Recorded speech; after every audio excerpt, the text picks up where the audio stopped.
Fire service civil defence একটি সেবাদানের প্রতিষ্ঠান। অগ্নি নির্বাপন, উদ্ধার, প্রাথমিক চিকিৎসা এবং প্রশিক্ষণ প্রদান করা এই ডিপার্টমেন্টের মূল লক্ষ্য। প্রশিক্ষণ প্রদানের অংশ হিসেবে সচেতনতা বৃদ্ধির অংশ হচ্ছে মহড়া। আমরা গিয়েছিলাম হরিণসিংহা আদর্শ উচ্চ বিদ্যালয়, সেখানে একটি অগ্নি নির্বাপনী মহড়া আমরা পরিচালনা করি, যেখানে সেদিন প্রচুর বাইরে বৃষ্টি হওয়ার কারণে আমরা মহড়াটি স্কুলের বারান্দায় করতে বাধ্য হই। কারণ হচ্ছে স্কুলের বারান্দাটা বেশ বড় ছিল, এখানে নিশ্চিন্তেই মহড়া করা যায়। তারই অংশ হিসেবে আমরা ওখানে গ্যাসের সিলিন্ডারে অগ্নি নির্বাপন সুন্দরভাবে প্রশিক্ষণ প্রদান করি। আসলে গ্যাসের সিলিন্ডারে আগুন লাগলে আমরা অনেক সময় ভয় পাই এবং আতঙ্কগ্রস্ত হই।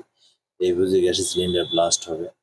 গ্যাসের সিলিন্ডার ব্লাস্ট হওয়ার দুইটা কারণ হতে পারে। একটা হচ্ছে অতিরিক্ত চাপ এবং অতিরিক্ত তাপ। তো অতিরিক্ত চাপের কারণে গ্যাসের সিলিন্ডার ব্লাস্ট হওয়ার সম্ভাবনা নাই, কারণ দীর্ঘ পথ পাড়ি দেওয়ার পরে একটা গ্যাসের সিলিন্ডার হচ্ছে আপনার বাসায় এসে পৌঁছে। তো সেটা ব্লাস্ট হলে অনেক আগেই হবে। আর অতিরিক্ত তাপের কারণে গ্যাসের সিলিন্ডার ব্লাস্ট হবে, কারণ হচ্ছে আপনারা সবাই জানেন যে গ্যাস অতিরিক্ত তাপমাত্রায় অতিরিক্ত আকার আয়তন দখল করে। তো নির্দিষ্ট আকারের বাইরে যখন অতিরিক্ত তাপমাত্রা হয় তখন মূলত গ্যাসের সিলিন্ডার ব্লাস্ট হয়। তো একটা গ্যাসের সিলিন্ডার ব্লাস্ট হইতে গেলে মিনিমাম 750 ডিগ্রি সেন্টিগ্রেড তাপমাত্রা, উপরে তাপমাত্রা অর্থাৎ লোহা গলার তাপমাত্রা প্রয়োজন। অর্থাৎ পুরো বাড়িতে বা চারপাশে যদি দাও দাও করে আগুন জ্বলে ওঠে তখন মূলত গ্যাসের সিলিন্ডার ব্লাস্ট হয়ে থাকে।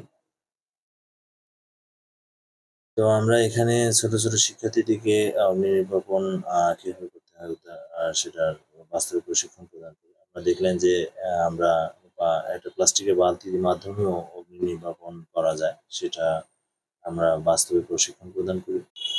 ছাত্রছাত্রীরা অত্যন্ত আগ্রহের সাথে বিষয়গুলি শিখতেছিল এবং সবাই অনেক মজা করেছে।